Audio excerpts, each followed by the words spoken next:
I think a good way to think about ourselves is we're a work in progress, you know. We can see that in one sense. We're a little girl, we grow up, we go to school, we learn things. So we are a work in progress.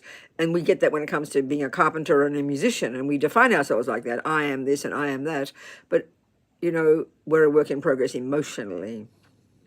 If we see when we're very little, we get angry easily. So we can learn. We need to learn to know that we can change. You know, we see that we're afraid of what people think. We see that we don't always speak the truth. We can see that we can look at us. If we can look at we can look at our so-called negative tendencies, the ones that make us fearful, the ones that make us unhappy, and then instead of thinking, oh my God, this is the kind of person I am this kind of person, I am an angry person, I'm a lazy person, I'm a fearful person. It's true, there's an aspect at it, but we're a work in progress. It's not set in stone. It's not set in stone. I mean, you wouldn't learn a single thing if you were set in stone. Oh, I'm a non-carpenter. I can't be a carpenter. I can't do carpentry. I can't play piano. You know, we can see there's so much we can do. We have so much potential.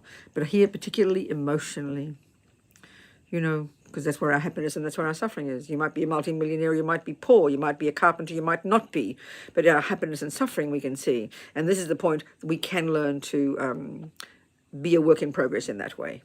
This is the one. And I think we really don't think so. We really believe that if that happens and this happens and he says this and she does that, then I'll be happy. Then I won't suffer. But this other way around. This is the simplest way of putting it. It's the simplest way of saying, really, that what the Buddhist approach is about. As Lama Zopa says, we can mold our mind into any shape we like. We have to remember it. We have to remember it and have courage and have confidence that it's true. We're a work in progress. And we have marvelous potential.